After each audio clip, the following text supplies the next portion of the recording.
കുറച്ച് ക്ലേ പണികൾ ചെയ്താലോ? So I got this clay from my sister. പക്ഷെ അത്യാവശ്യം നല്ല ലൂസ് ആയിരുന്നു. പിന്നെ അതൊന്ന് ഉണക്കി സെറ്റാക്കി എടുത്തു. ഒരു ട്രിങ്കറ്റ് ഉണ്ടാക്കാനാണ് പ്ലാൻ ചെയ്യുന്നത്. ഇതൊക്കെയാണ് നമ്മുടെ വല്ലതും ആയാൽ മതിയായിരുന്നു. അങ്ങനെ നമ്മൾ 2 ഹാർട്ട് ഷേപ്ഡ് ആയിട്ട് ട്രിങ്കറ്റ് സെറ്റാക്കി എടുത്തിട്ട് വെള്ളം വെച്ചൊന്ന് സ്മൂത്ത് ചെയ്തെടുക്കുന്നുണ്ട്. അത് കഴിഞ്ഞ് 2 ദിവസം അതൊന്ന് വെയിലത്ത് വെച്ച് ഉണക്കി എടുക്കുന്നു. പിന്നെ സാൻഡ് പേപ്പർ ഇട്ട് ഒന്ന് സാൻഡ് ചെയ്തെടുത്ത ശേഷം ബേസ് കോട്ട് ആയിട്ട് വൈറ്റ് സ്പ്രേ പെയിന്റ് അടിച്ചു കൊടുക്കും. ഇങ്ങനെയൊക്കെയാണ് ഇതൊക്കെ ചെയ്യേണ്ടതെന്ന് എനിക്ക് ഒരു ഐഡിയ ഇല്ല. ഞാൻ എന്റെ ഇഷ്ടത്തിന് ചുമ്മാ അങ്ങ് ചെയ്യുന്നത്. അതുകൊണ്ട് തന്നെ അത്യാവശ്യം നല്ല ഫ്ലോസ് ഉണ്ടായിരുന്നു. ഇനിയാണ് കലാപരിപാടികൾ.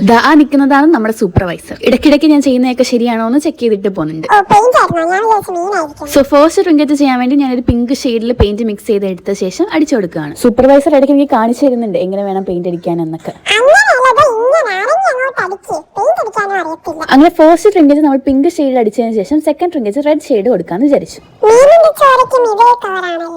അത് കഴിഞ്ഞ് 2 നമ്മൾ ഉണങ്ങാൻ വേണ്ടി മാറ്റി വെക്കുകയാണ്. എന്നിട്ട് നെക്സ്റ്റ് ഡേ ഈ റെഡിൽ ഞാനൊരു കോട്ട് എഴുതി കൊടുക്കുന്നുണ്ട്. I think I like this little life എന്ന് പറഞ്ഞിട്ട് ഒരു കോട്ട്. പിന്നെ കുറച്ച് വൈറ്റ് ഹാർട്ട്സും വരച്ചു കൊടുക്കുന്നുണ്ട്. സെക്കൻഡ് വണ്ണിൽ സ്ട്രോബറീസ് വരയ്ക്കാനാണ് ഞാൻ വിചാരിച്ചേക്കുന്നത്. സോ ആദ്യം റെഡ് വെച്ചിട്ട് ഒരു സ്ട്രോബറി ഷേപ്പ് പോലെ കുറെ ആക്കി എടുത്തതിന് ശേഷം ഗ്രീൻ വെച്ചിട്ട് ലീഫ് വരച്ചു കൊടുത്തിട്ട് വൈറ്റ് വെച്ചിട്ട് കുറച്ച് ഡോട്ട്സും കൊടുക്കുന്നുണ്ട്. പിന്നെ ഒരു സ്മൂത്ത് ഫിനിഷ് കിട്ടാനായിട്ട് റെസിൻ വെച്ചിട്ട് ഒരു ഫൈനൽ കോട്ടും ചെയ്ത് കൊടുക്കുന്നുണ്ട്. അത് കഴിഞ്ഞ് അതൊരു 24 hours സെറ്റ് ആക്കാൻ വെച്ചു. സോ ഇതാണ് നമ്മുടെ ഫൈനൽ പ്രോഡക്റ്റ്. ഞാൻ ഒത്തിരി പ്രതീക്ഷയോടെ ചെയ്തത് ആ റെഡ് ട്രിങ്കറ്റ് ആയിരുന്നെങ്കിലും ആ പിങ്കിന്റെ ഔട്ട്കം എനിക്ക് ഭയങ്കര ഇഷ്ടപ്പെട്ടു.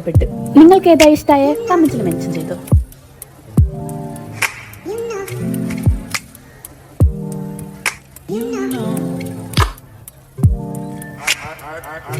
I begin to